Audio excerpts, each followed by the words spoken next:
Bonjour, je m'appelle Carole, je suis coach de danse classique chez le Studio Club. Alors aujourd'hui, je vais vous présenter un pas qui s'appelle le pas de bourrée. C'est un pas qu'on retrouve aussi en contemporain, en modern jazz et bien sûr en danse classique. Alors j'ai choisi ce pas parce que c'est un pas qu'on retrouve dans beaucoup de chorégraphies, essentiellement au milieu, c'est-à-dire après la barre, même si de temps en temps on peut le retrouver à la barre. Et il est assez simple, on l'apprend en général plutôt en première année, mais après il se décline de façon différente et un peu plus compliquée. Donc moi je vais déjà vous le montrer de façon simple et après on va travailler avec Chloé qui va le présenter aussi et on va le travailler aussi de façon un petit peu plus compliquée. Donc déjà on va le démarrer en 5e position ou 3e si vraiment on est débutant, et ça va commencer par un coupé. Donc en fait le pas de bourrée ça fait coupé, pas de bourrée. Dans l'autre sens, coupé, pas de bourrée. Voilà, alors le coupé déjà, après on monte sur demi-pointe, on ouvre et on ferme. On refait le coupé, hop, on monte, on ouvre, on ferme. Après voilà, il se fait de différentes façons. Donc on a le coupé pas de bourrée retiré, donc retirer, un tout petit peu plus compliqué, retirer, voilà, mais c'est toujours le même principe. Une jambe qui coupe, on monte, on ouvre, on ferme. On coupe, on monte, on ouvre, on ferme.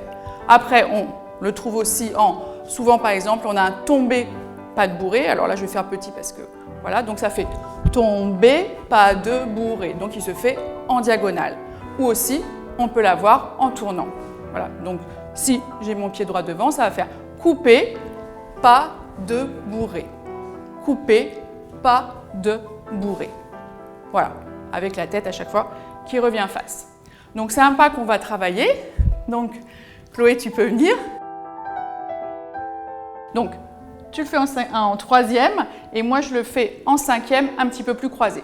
Donc, demi-plié, je vais couper avec mon pied gauche, voilà, monter sur demi-pointe, ouvrir, fermer. Couper, je monte, j'ouvre, je ferme. Donc demi-plié, on met bien les genoux direction des doigts de pied, couper, monte sur demi-pointe, ouvre en seconde et ferme. Voilà, à nouveau. Demi-plié, genou bien direction des doigts de pied, coupe, monte, ouvre et ferme.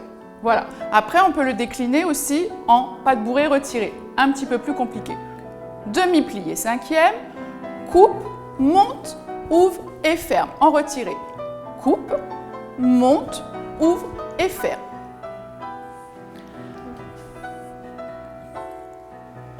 Donc en dehors, un petit peu plus en dehors, voilà, pas trop. Demi-plié, voilà. Coupe derrière la cheville, genou, genou et ferme. Demi-plié, coupe, retire, retire et ferme. Voilà. Donc là, on l'a vu en retiré et on peut le faire aussi en tournant. Donc en tournant, c'est la même chose au début, on est en 5e, on va couper, mais on va tourner.